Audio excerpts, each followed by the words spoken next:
Welcome to the Clear Skies Retirement Podcast with Jay Kirkwood of Secure Financial Management. Every time we do a segment about 401ks, we seem to get a lot of response. So we're going to talk about that here. In the new year, in 2025, there's going to be some new rules about your 401k. And if you're in this range of being in 50 and up, you know that you can put a certain amount of money in a 401k. And then when you reach 50, you can do this thing called a catch up. So everybody else puts in $23,500. You can put in $31,000. But next year, in 2025, they are making a new rule.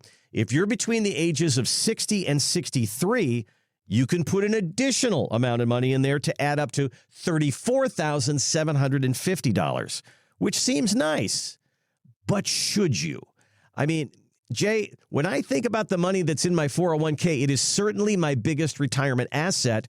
But when you get to be in your 60s, do I put more money in there, or should I be looking elsewhere because we talk about that tax time bomb that is just out there waiting for us? What do you say to somebody who would ask that question? Yeah, there's a lot of factors that go into that, actually. Not just the tax factor of it, which is very important, and we discuss here a lot about, if you've got $2 million in IRAs or 401ks, unfortunately, it's not $2 million, right? There's somebody behind you that wants a cut of that money called the IRS. And so managing that is important.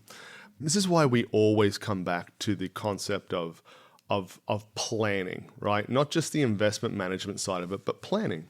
Because it could also be what's going on with your debt situation, right? If you've got a good size 401k, you're contributing it, you're getting the employer match, excellent. Do we need to keep boosting that to make the retirement picture work out? Maybe.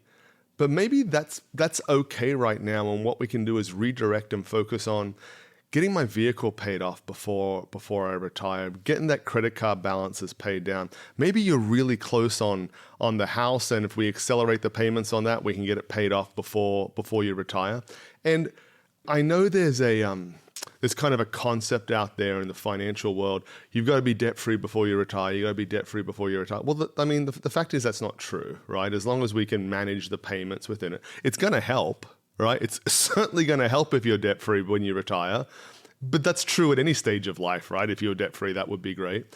So it's about, do we add more to the 401k, taking into the consideration that we're now compounding that tax issue later? Or do we look at, we're doing okay there. Let's keep our match going that we're getting from our employer. And now let's redirect any of that excess cash flow to reducing our debt, which then helps our cash flow picture in retirement as well. So I wish I could just give you a one answer. Yes, you should. No, you shouldn't. But it's very individualistic. Mm-hmm. So thinking about your 401k as income in retirement, that means we're going to have to move it from one place to another, because that's the thing about 401ks. It's a great place for saving, but it's not a great place for income, is it? I mean, it doesn't do what a pension does. So we talk a lot between us, Randy, about the fact that when you get to that life change from working to retirement, almost everything is turned on its head. We're doing a 180 with that, right? So we worked for 40, 50, 60 hours a week, whatever it is. Well, now we've got some time on our hands. That's usually not an issue. People find plenty of other activities and things to do with that. The bigger thing is, hey, for the last, whatever it is, 30, 40 years, I've been saving. And I've been in saving and investment mode. And I've wanted to just save and invest and grow those retirement assets as much as possible. And while you're good on you if you've done that. While you're working, that's good. It's really good that you've done that. However, things are about to change where the paycheck's not coming in that you got every 2 weeks or twice a month. And you're going to be drawing from those funds rather than contributing to those retirement funds. Most people's 401ks that we see that come through here, they are great for the first part of that. Savings, growing, investing. When it comes to managing income, having some growth but being a bit more stable, maybe having some dividend options in there, we don't really see many 401ks that are good for that second part of life when you're moving into retirement. You have this big block of money, but the problem with it is it's tax infested and it doesn't kick off income, which means you've got to do something with that 401k money in order to maybe kick off some income. Find us online at retire210.com. There you can schedule an appointment or learn more about Jay and the team at Secure Financial Management. Again, that's retire210.com. And if you've enjoyed this podcast and you want to hear more, hit that follow or subscribe button on your favorite podcast platform. And again, thanks for listening to the Clear Skies Retirement Podcast, and we'll see you next time.